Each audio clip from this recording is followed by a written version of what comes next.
الله الرحمن الرحيم. اللهم صل وسلم وبارك على الحبيب المصطفى أفضل الصلاة والسلام. طبعا يا حبايبي النهاردة هنعمل محشي بتنجان وكوسة وفلفل. آه يلا بينا نوريكم احنا عملناه ازاي. طبعا احنا عدنا في البرد والمحشي بقى، الشتا بيحب المحشي. طبعا يا حبايبي معانا عصير طماطم وبصل وخضرة، ومعانا البتنجان والفلفل والكوسة. اللي انت عايزة تحشيه يعني. انا كان عندي البتنجان قلت احشي البتنجان.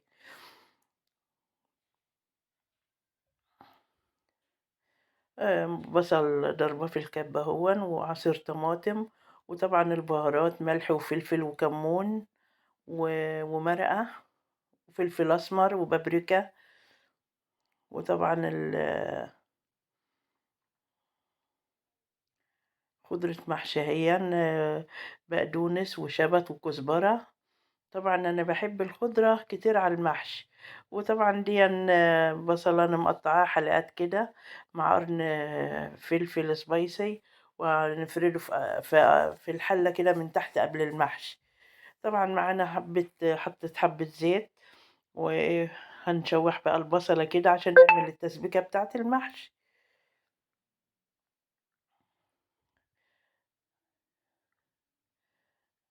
طبعا هنقلب البصلة في الزيت. وهنحط معلقة صغيرة كده ملح مع البصل عشان تدبل اهي. وهنقلب بقى لحد البصلة ما تتشوح كويس كده، وبعدين ننزل بعصير الطماطم.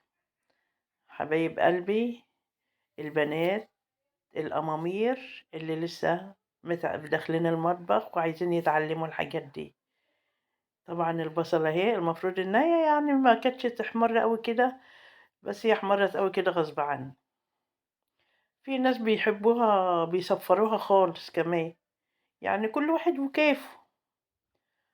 نزلت بقى بعصير الطماطم عليها، وهنزل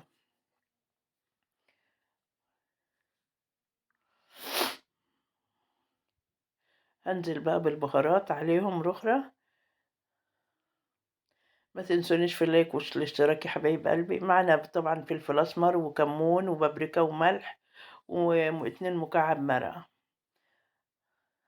هنخلطهم مع بعض بقى كده، وهنسيبها تتسبك.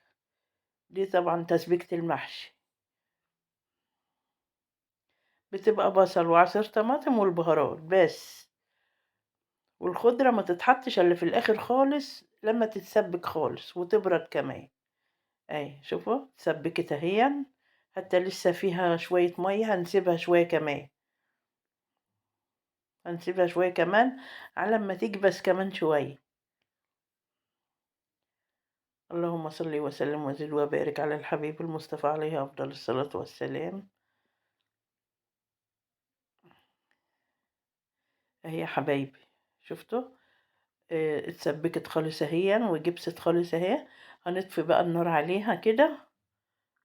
اهي جبست خالص اهي.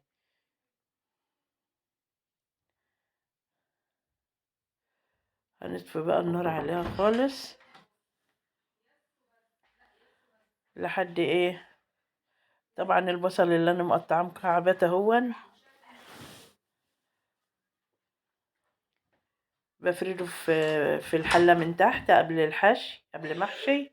وقطعت كام حلقة طماطم كمان عليها. ده بقى يا حبايبي تيجوا تاكلوا بعد ما يستوي كده المحشي، تحبي تاكلي ده. بيبقى طعمه جميل، ما اقولكيش على طعمه.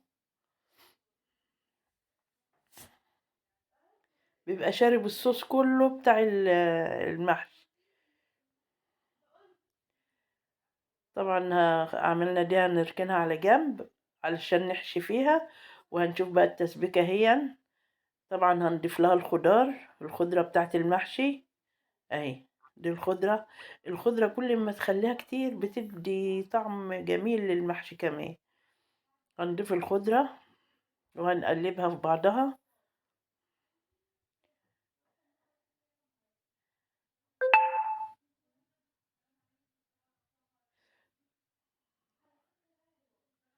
متنسونيش يا حبايبي في اللايك والاشتراك وتعملوا له سبسكرايب.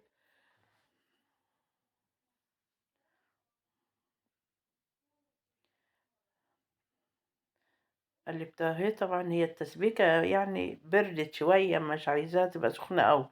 هننزل بقى بالرز. طبعا الرز أنا غسلاه كويس أوي ومصفياه.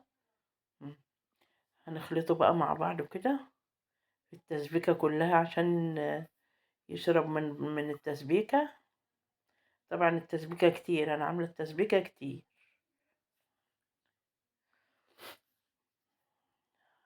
هنخلطها.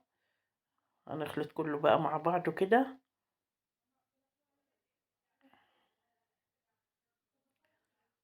الناس الكل بيحب المحشي في الشتاء.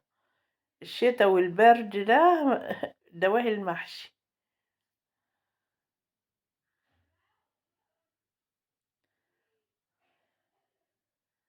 خلطت اهون كله مع بعض اهون.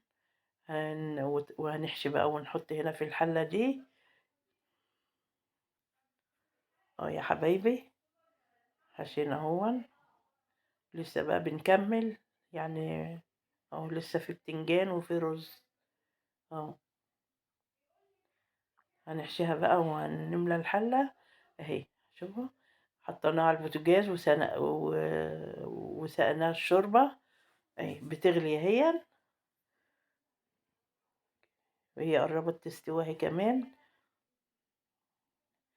طبعا هنهدي عليها شوية بقى لما تتشرب كده والمية الشوربة اللي فيها دي تنشف.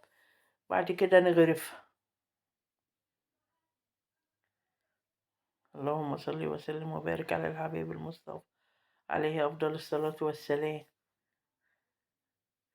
اهي حبايبي، استوى المحشي. وعملنا عليها حتة فرخة كده. ونقول لكم اتفضلوا معانا. وبألف هنا وشفا لله ياكلوا.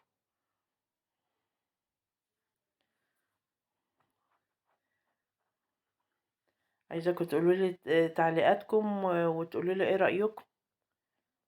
والسلام عليكم ورحمة الله.